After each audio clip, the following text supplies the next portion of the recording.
Every day, 733 million people go hungry. That's 1 in 11 people worldwide, and that should just never be the case. So I want to show you how it's possible that we're providing one meal for every 20 views on our main channel video, and some of the things that didn't make the final cut. Starting off in Kenya, where we've been before to help with unlimited access to clean water. But this time, we're tackling another problem: food. Studies have shown that by providing a meal to these kids at school, attendance rates can increase by up to 50%, and scores can go up by up to 20%. Now, because of this, later in this video, I had to find out what is the real reason behind world hunger. And what I found out honestly shocked me. It's like the world's dumbest problem. Carol's the principal of multiple schools here. She was saying you can tell when kids are malnourished because when it's like recess, they don't play, they just lay around. That's why when you come to school, you'll find them weak and not energized. When you come during breaks, you'll just find them seated and they don't have the energy to play. And unsurprisingly, after everyone was fed, I noticed a remarkable shift in the mood. Are you enjoying the food? Yes. Kids were laughing, running around, playing with each other. They're chasing it. I don't think any of them have ever seen a drone before. I think I actually created a cult. All right, day number, 3 in Kenya? This is a lower income part. Schools are in worse quality than the ones we were in yesterday. These kids don't get meals here at school, so this is gonna change a lot of these kids' lives. Most of them are getting less than 1,000 calories a day. After this, they will have a consistent source of food at school. They'll learn more, they'll grow more, they'll get sick less. Overall, just be happier, which I think we all agree is what we want for kids. Go ahead. All right, we're at another school, this time with over 500 students. Show all the students. I didn't.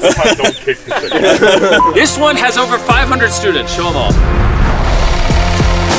And after feeding thousands more, we set them up for the future by hooking them up with everything they could possibly need. But before we left, the behind-the-scenes team was given an exclusive look through one of Kenya's top universities, where I had the chance to speak with some of their business students. What's your long-term vision for philanthropy and making the world a better place? So long-term for us, we have a chocolate brand called Feastables, and I started studying our supply chain. I was like, whoa, there's a lot of people who are below the age of 16 on the farms, and this is kind of not cool. So hopefully the long-term impact we have is there's over 1 million kids in child labor, and we make a big dent getting as many of those kids out of child labor as possible. And that's why our next stop is especially important to me. Now we're in Ghana. This is where we source a lot of our cocoa for Feastables. So the school meal programs and stuff we're doing here is a lot more special to me. For me? Thank you. It's honestly amazing that these communities put together ceremonies just like this one as a thank you for providing something they should already have access to, like food. I would like to welcome GB, also known as Mr. Beast. Thank you. Thank you. Like I said, I'm super excited to get this meal program going and some other community development, and excited to meet all of you and work with you. Thank you for having me, and thank you for all the kind words. I appreciate you. So this is our native kente, and they want to wrap you with the kente to show our appreciation. So you are now the sub-chief of this town. Thank you. Are you happy with how that went? Yeah, you're happy. Yeah, I think it went well. Thank you. Celebrations aside, one major thing I wanted to do in Ghana was check out some of the cacao farms. Adult farmers typically earn significantly less than a living wage, and their children are often put to work so that families can survive. We've been working hard at Feastables to pay all the adult farmers a living income reference price so that we can reduce child labor. And I got to see the cacao farms in person and shoot a video to promote this entire mission. You see, Big Chocolate pays their farmers so little that they make less than $1 a day on average. First, we pay 100% of our cacao farmers a living income reference price. Second, 100% of our cocoa is fair trade certified, which is the gold standard of ethical certification. Appreciate you.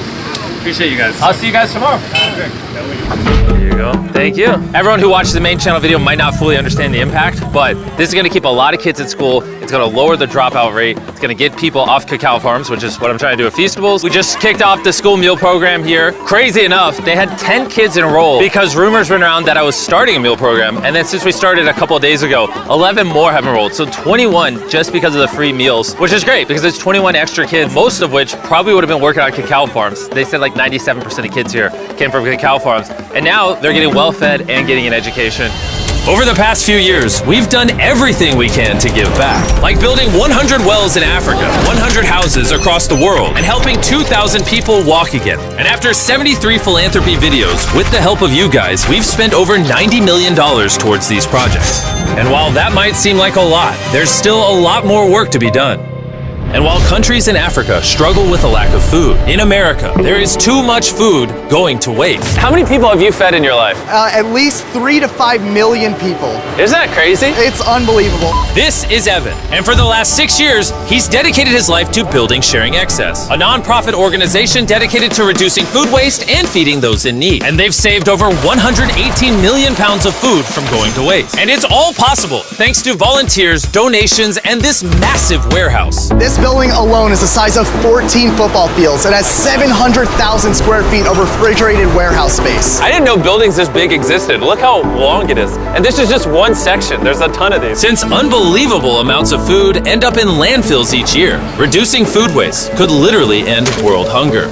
And after talking with Evan, I really started to understand why. Over the last 3 years, we've done 24 million pounds of produce just from this one building. And before 3 years ago, they were just throwing it away? Yeah, it was about 10 million pounds every year that they were throwing away. And they would spend $1 million to throw that food away. It's like the world's dumbest problem. But we have an organization that's set up to cook the food into meals. Obviously, it's genius that you're doing it, but why didn't no one do this earlier? Everyday consumers like us have no visibility to it. It's basically these guys in their trucks and they're like throwing away truckloads and truckloads just because it's convenient for them. We're there as consistently as a trash truck would be there. We kind of beat the trash trucks. Pallet of food that they would throw away would cost them $100. We've saved them at least $1.5 million in waste costs here. In America alone, nearly 133 billion pounds of food goes to waste every year. That's the equivalent of almost 200 Empire State Buildings each year. And people like Evan are finding smart, scalable ways to reduce this number. What do you have planned for us today? So today we'll be going through a day in the life of Sharing Excess. We'll be saving some food, we'll be sorting through it, we're gonna cook the food that we rescue into meals, and then we're gonna give it out to people. It's gonna be a great day. Every day, Evan gives you excess food that would have been thrown away. You customize a recipe around it, and then make it at scale and give it to people in need.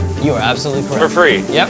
Why? That's part of my past. I'm formerly unhoused myself. I struggled with drugs and alcohol for a long time, and I know what it's like to be hungry. Just while shooting this video, we made 300 meals in that kitchen. But because of the views the main channel video will get, Chef Matt is going to be able to make thousands and thousands of meals for people. Nolan, I think we're gonna need some more peppers. Can you come with me real quick? Some more peppers? All right. All right, they're gonna be right over to the right in there. And Over here? Yep.